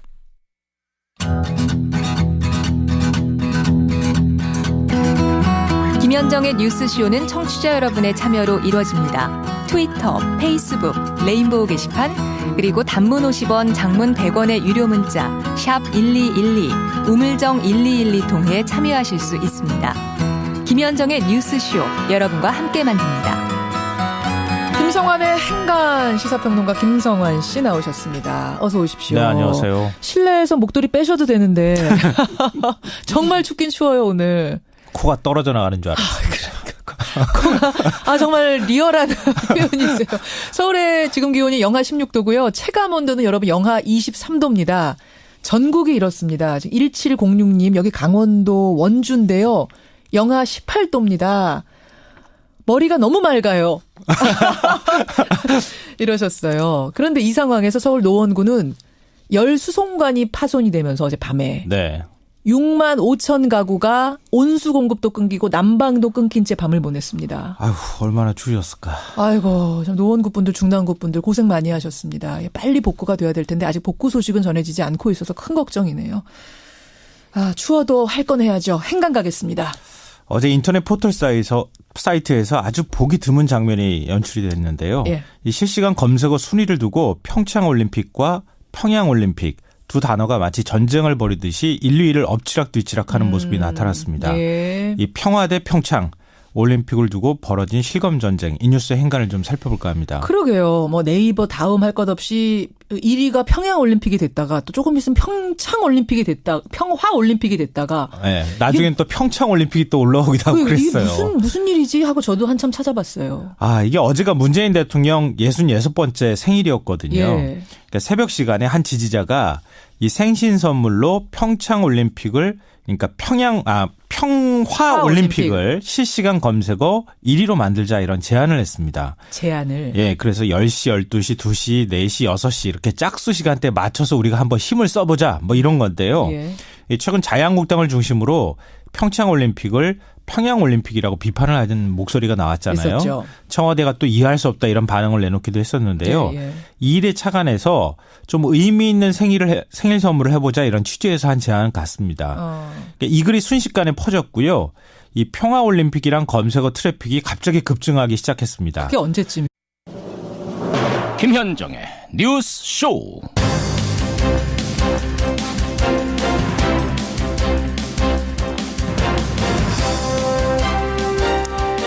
아직 끝나지 않았다.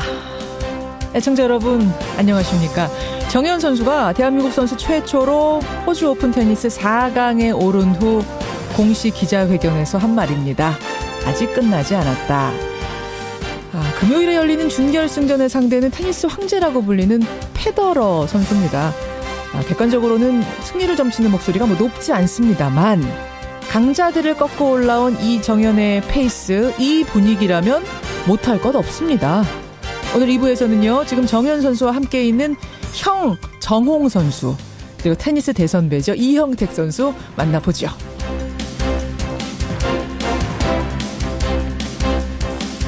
아직 끝나지 않았다. 끝나지 않은 곳 여기도 있습니다.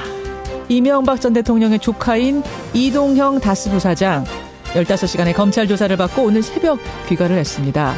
그런가 하면 검찰 소환이 예정돼 있던 MB의 형이죠. 이상득 전 의원은 어제 오후에 돌연 의식을 잃고 병원에 입원을 했답니다. 의식을 일부러 잃은 거 아니냐, 이런 세간의 의혹도 나옵니다만 그렇게까지 생각하고 싶진 않고요. 내일 검찰에 꼭 출석하겠다는 그 말, 변호인의 말을 믿겠습니다. 김현정의 뉴스쇼 출발합니다.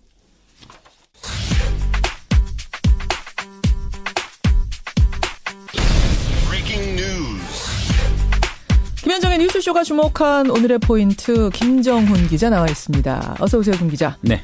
첫 포인트 뭐부터 볼까요? 네, 아이스하키 단일팀 오늘 출발합니다. 오늘 첫 발을 내디디는군요. 네, 선수와 감독 등 15명의 북한 여자 아이스하키 팀이 오늘 방남해서요. 한국 여자 아이스하키 팀에 합류를 합니다. 단일팀 구성이 확정된 지 5일 만에 35명 규모의 코리아 팀이 꾸려진 것이죠. 그렇죠. 단일팀은 매 경기마다 22명의 선수들을 선발해야 하고요. 이들 가운데 적어도 3명의 북한 선수가 포함돼야 합니다. 다만 기존의 한국의 코칭 스텝이 단일팀을 계속 이끌게 되는데 캐나다 출신의 세라 머리 감독은 선수단 운영의 모든 권한은 자신에게 있다 이렇게 못을 받기도 했네요. 그렇죠. 단일팀은 이제 집중 훈련에 돌입해서요. 다음 달 4일에는 올림픽을 앞두고 스웨덴과 평가전을 치를 예정이라고 하네요. 예. 단일팀에 대한 뭐 여러 가지 염려들이 아직 나오고 있는 상황인데 그것을 다 불식시킬 수 있도록 잘해줬으면 좋겠습니다. 맞습니다. 네, 아이스하키 팀 외에도 북측의 평창올림픽 선발대 8명도 2박 3일 일정으로 오늘 방문하거든요. 이들의 경우에는 강원도 현지의 숙소, 경기장, 방송센터 등을 둘러볼 예정이고요. 앞서서 남북 합동문화행사와 스키 공동훈련을 위해서 그 사전 점검 차원에서 방북했던 우리 측 선발대는 2박 3일 일정을 마치고 오늘 귀환한다고 하네요. 보름 남았네요. 그러고 보니까 평창올림픽이. 딱 보름 남았습니다. 정말 마무리 단계에 들어갔습니다. 다음 포인트 보죠. 네, 가습기 살균제 사건의 결론입니다. 수많은 사상자를 낸 가습기 살균제 사건. 오늘 결론이 나옵니까? 네, 전체 피해자 수가 5,900여 명, 또 이 중 1,300명 정도가 숨졌다는 게 피해자 측 주장이었거든요. 그야말로 참사였는데 그 책임이 있는 제조업체 임직원들에 대한 대법원 판단이 오늘 나옵니다. 대법원 판결이 나오는군요. 옥시 래킷 뱅키저의 신현우 전 대표 등 8명이 오늘 상고심 판결의 대상이거든요. 옥시 래킷 뱅키저 측만을 보면은 2000년에 가습기 살균제를 제조 판매하면서 독성 화학물질의 안전성을 검증하지 않아서 181명의 사상자를 낸 혐의로 기소가 됐습니다. 1심에서는 신현우 전 대표 등이 징역 7년을 선고받기도 했지만 2심에서는 형량이 다소 낮아졌거든요. 오늘 대법원의 최종 판단이 어떨지 지켜보시죠. 중요하네요. 여기도. 마지막 포인트 뭡니까? 네, MB 조카의 씁쓸한 폭로입니다. 이명박 전 대통령의 조카죠. 이동형 다스 부사장. 다스 주인이 누군지를 언급한 파일이 나왔다고요? 네, 어제 MBC가 이동형 씨와 다스 핵심 관계자 사이의 통화 내용을 공개했는데 동영 씨가 이렇게 말했다는 것이죠. 시영이는 지금 MB 믿고 다스가 자기 거라고 회사에서 마음대로 하고 있다 이런 내용입니다. 시영이라면 이제 MB의 아들, 이명박 전 대통령 아들이잖아요. 그렇죠. 그러니까 다스는 누구 겁니까라는 질문에 대한 대답에 한 발 더 다가간 것으로 볼 수 있을까요? 어쨌든 그럼에도 이동영 씨는 어제 검찰 조사를 받으러 나오면서는요. 다스는 이명박 전 대통령의 것이 아니라 자신의 아버지 이상은 회장 것이라고 생각한다 이런 주장을 반복하긴 했습니다. 진실은 밝혀지겠죠. 여기까지. 김정은 기자 수고하셨습니다. 네.